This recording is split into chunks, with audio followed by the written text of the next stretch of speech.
And welcome back, and we're with Roger Green talking about Feng Shui.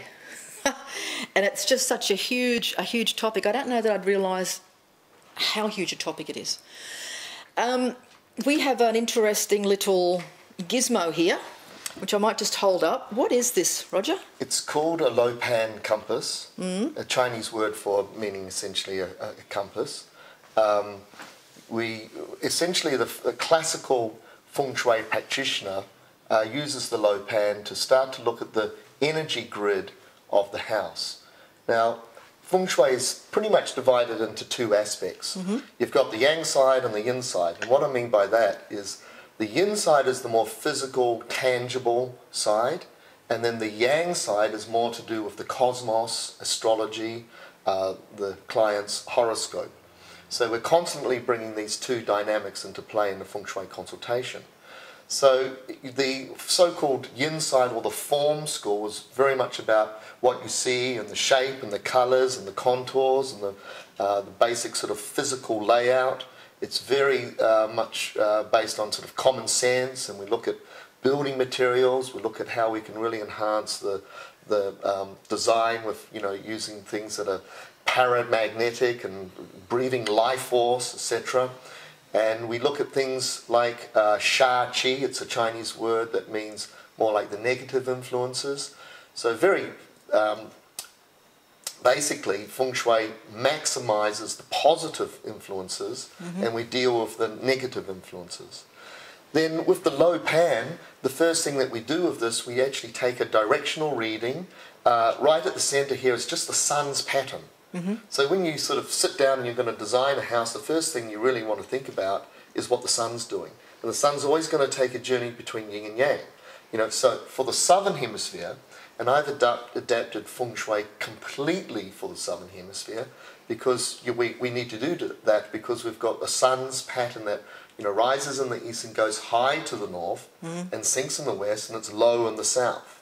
So Feng Shui obviously originated from China, where their sun's going to go high to the south and it's going to be low in the north. So all of their cosmological maps are that way orientated. And what I did is I started to change the so-called energy maps for the southern hemisphere. So the first thing we do is we just look at what the sun's up to. You'll get the yang side of the house that way and the yin side of the house. Plus, we start to look at the 8 trigrams. Now, the 8 trigrams are from the I Ching, the Book of Changes. It's this wonderful methodology of taking a solid line and a broken line and describing everything in nature with that. So the trigrams, there's 8 trigrams.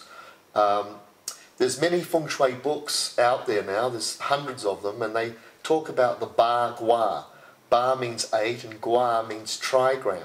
And these 8 trigrams then become like energy zones in the house, and they start to relate to certain dynamics in our life in the sense of career and relationship and aspects for health, and certain sort of colours and arrangements sort of fit into that pattern.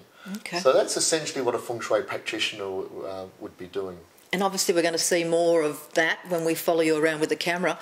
Just more back on your journey, I believe that you've been teaching in something like 65 countries? Yes. Yeah? You've been living in New York since... I live in New York now since I was living in Sydney up to about 4 years ago. Yeah. And essentially the curriculum that I established here, I run in 4 locations now: London, New York, San Francisco, and still in Sydney. However, aspects of the curriculum I've taught in over 65 countries. And you travel like 50% of the time? Yes, I do. Yeah. When did you move to New York? What year was that? About 4 years ago, 2002. So about a year after 9/11? That's right. Yeah. Out of curiosity, how was it moving to New York at that time? Because that must have been a huge shift in American psyche. It was. They had their near-death experience, you could say. I know New York quite well because I've been travelling there for 15 years. Okay. And, New Yorkers are a wonderful people. They recovered, but, New York is a fast-moving city. So after 1 year from 9/11, they had sort of got back to normal and things were moving forward a bit, yeah. Interesting. Because I know when you mentioned that to me and when we were talking before, and I thought, one of the questions I wanted to ask you was, how was it a year later and moving to live there? Well, for me personally, I was, I suppose, a little bit detached from it because I wasn't there when it happened, although I had friends who experienced 9/11. But for me personally, it was just, quite frankly, just another city to live in, and it was closer to London and San Francisco. Of course, Manhattan's a very exciting city, and in one sense, it's not a normal city because it's actually made up of a whole lot of villages. And even though when you look at it from the outside, it's got this enormous scale of huge skyscrapers, in actual fact, when you're on the ground, it's just full of little shops, little boutique shops, the shoemaker and the grocery store, and it's just a series of one villages to another village. So in that sense, it's actually a very human city to live in. The feng shui of it? The feng shui of Manhattan, of course, is very dynamic. Yeah. Any city where you've got what we call a major water dragon. So when you look at Manhattan, it's got this strong water chi coming up into Manhattan, and it's contained by the mountains behind it. Just like Sydney, Sydney has an opening to the east, and it's contained with the mountains, the Blue Mountains, and again you've got a strong water dragon coming in from the east. And of course, cities like Hong Kong and Vancouver have very strong sort of wind and water energies. And so what does that all mean for people generally living around there? water? It's always going to be at the commercial centre. Look at Sydney; it's the major commercial centre because of the amount of vibrational energy you get from the ocean and from the air. So it just means that it's more yang. There's more movement, and it's generally generating more finances and trade. Whereas the opposite to that, you see some locations that are more mountain or more inland, which is relatively more yin, they become more power centres. So look at where Washington DC is, tucked inland. Okay. Switzerland, of course. And then look at even where Canberra is. Canberra's not on the water. Of course, Canberra's an interesting city because it's exactly between Melbourne and Sydney. However, it's more inland and away from the activity of the ocean, so which creates a little bit more stability. Interesting. You mentioned Canberra, and it's got Lake Burley-Griffin. What's the effect of still water as opposed to ocean? One's relatively more yin. There's different qualities of water.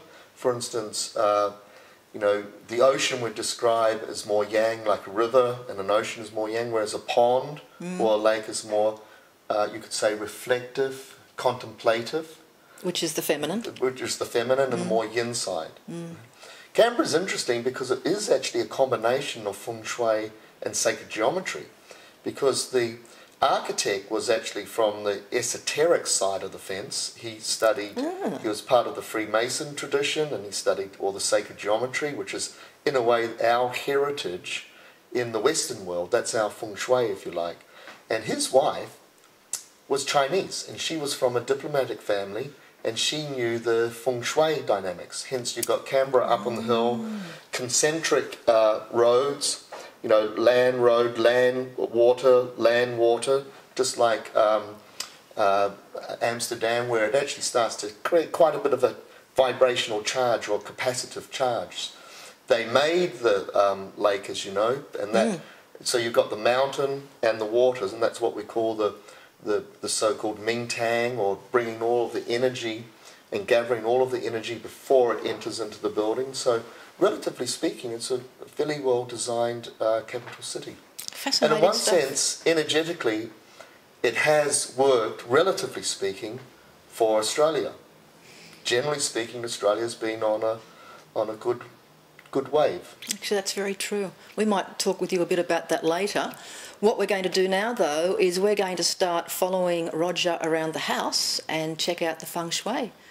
Back with you.